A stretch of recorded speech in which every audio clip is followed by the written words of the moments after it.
Émile Zola, La mort d'Olivier Bécaille, chapitre 5. Ma première pensée fut de me rendre chez le gardien du cimetière pour qu'il me fît reconduire chez moi.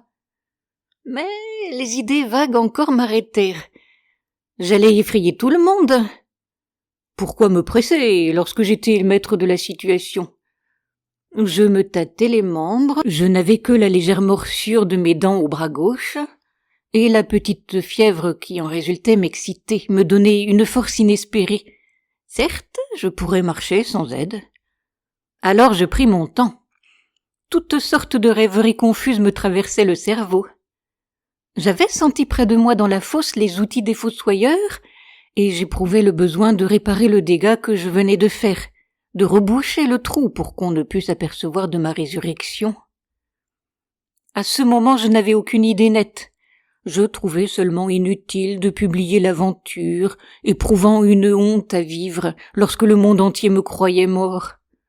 En une demi-heure de travail, je parvins à effacer toute trace et je sautai hors de la fosse.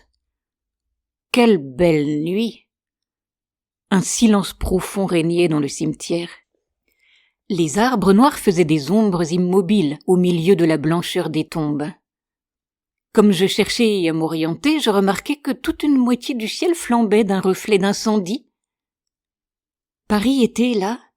Je me dirigeai de ce côté, filant le long d'une avenue dans l'obscurité des branches. Mais au bout de 50 pas, je dus m'arrêter, essoufflé déjà, et je m'assis sur un banc de pierre. Alors seulement, je m'examinai. J'étais complètement habillé, chaussé même, et seul un chapeau me manquait. Combien je remerciai ma chère Marguerite du pieux sentiment qu'il l'avait fait me vêtir. Le brusque souvenir de Marguerite me remit debout. Je voulais la voir. Au bout de l'avenue, une muraille m'arrêta. Je montai sur une tombe, et quand je fus pendu au chaperon, de l'autre côté du mur, je me laissai aller. La chute fut rude. Puis je marchai quelques minutes dans une grande rue déserte qui tournait autour du cimetière. J'ignorais complètement où j'étais. Mais je me répétais avec l'entêtement de l'idée fixe que j'allais rentrer dans Paris et que je saurais bien trouver la rue Dauphine. Des gens passèrent. Je ne les questionnais même pas, saisi de méfiance, ne voulant me confier à personne. Aujourd'hui, j'ai la conscience qu'une grosse fièvre me secouait déjà et que ma tête se perdait.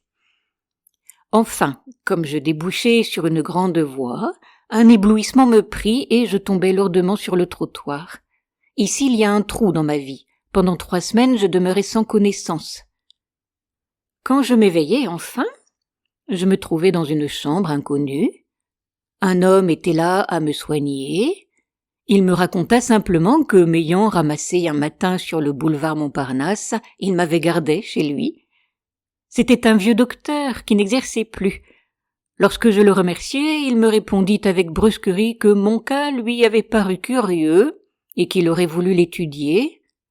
D'ailleurs, dans les premiers jours de ma convalescence, il ne me permit de lui adresser aucune question.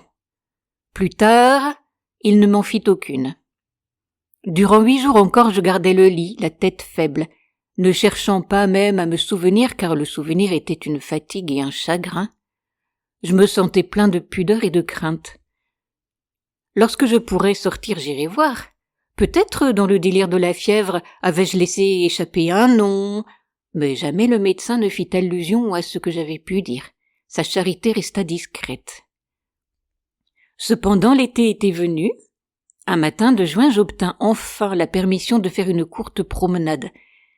C'était une matinée superbe, un de ces gais soleils qui donnent une jeunesse aux rues du vieux Paris. J'allais doucement, questionnant les promeneurs à chaque carrefour, demandant la rue Dauphine. J'y arrivai, et j'eus de la peine à reconnaître l'hôtel meublé où nous étions descendus. Une peur d'enfant m'agitait.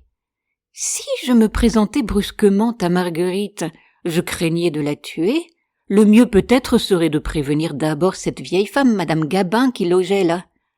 Mais il me déplaisait de mettre quelqu'un entre nous. Je ne m'arrêtais à rien. Tout au fond de moi, il y avait comme un grand vide, comme un sacrifice accompli depuis longtemps. La maison était toute jaune de soleil. Je l'avais reconnu à un restaurant borgne qui se trouvait au rez-de-chaussée et d'où l'on nous montait la nourriture. Je levai les yeux, je regardai la dernière fenêtre du 3e étage, à gauche. Elle était grande ouverte. Tout à coup, une jeune femme ébouriffée, la camisole de travers, vint s'accouder, et, derrière elle, un jeune homme qui la poursuivait avança la tête et la baisa au cou. Ce n'était pas Marguerite. Je n'éprouvai aucune surprise. Il me sembla que j'avais rêvé cela et d'autres choses encore que j'allais apprendre. Un instant je demeurai dans la rue, indécis, songeant à monter et à questionner ces amoureux qui riaient toujours au grand soleil.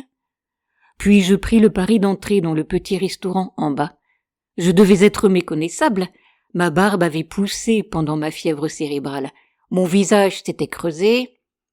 Comme je m'asseyais à une table, je vis justement Madame Gabin, qui apportait une tasse pour acheter 2 sous de café.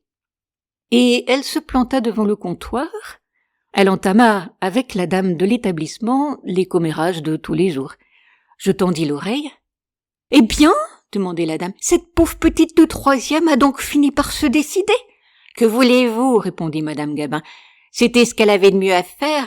Monsieur Simoneau lui témoignait tant d'amitié. Il avait heureusement terminé ses affaires, un gros héritage, et il lui offrait de l'emmener là-bas dans son pays, vivre chez une tante à lui qui a besoin d'une personne de confiance. » La dame du comptoir eut un léger sourire. J'avais enfoncé ma face dans un journal, très pâle, les mains tremblantes. « Sans doute ça finira par un mariage, » reprit Madame Gabin. « Mais je vous jure, sur mon honneur, que je n'ai rien vu de louche. La petite pleurait son mari, et le jeune homme se conduisait parfaitement bien. Enfin, ils sont partis hier. Quand elle ne sera plus en deuil, n'est-ce pas? Ils feront ce qu'ils voudront. » À ce moment, la porte qui menait du restaurant dans l'allée s'ouvrit toute grande et Dédé entra. « Maman, tu ne montes pas? J'attends, moi. Viens vite. »« Tout à l'heure, tu m'embêtes, » dit la mère. L'enfant resta, écoutant les 2 femmes de son air précoce de gamine poussées sur le pavé de Paris. « Dame, après tout, » expliquait Madame Gabin, « le défunt ne valait pas Monsieur Simoneau. Il ne me revenait guère, ce gringalet, toujours à geindre. Et pas le sou. Ah non, vrai, un mari comme ça, c'est désagréable pour une femme qui a du sang. Tandis que Monsieur Simoneau, un homme riche, fort comme un Turc. »« Oh !» interrompit Dédé, « moi je l'ai vu un jour qui s'était barbouillé.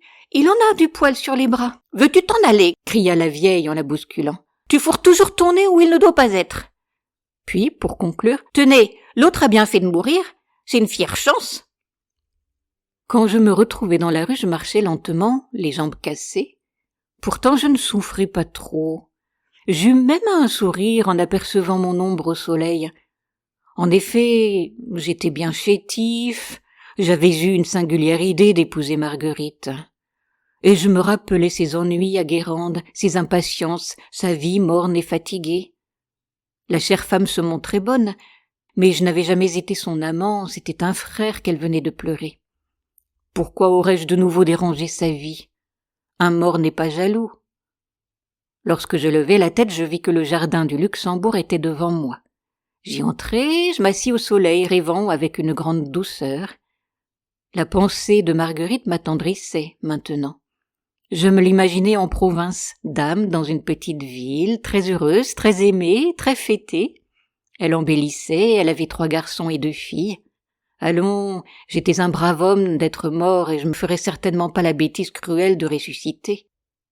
Depuis ce temps, j'ai beaucoup voyagé. J'ai vécu un peu partout. Je suis un homme médiocre qui a travaillé et mangé comme tout le monde. La mort ne m'effraie plus, mais elle ne semble pas vouloir de moi à présent que je n'ai aucune raison de vivre et je crains qu'elle ne m'oublie. C'était La mort d'Olivier Bécaille d'Émile Zola. J'espère que cet audio vous a plu.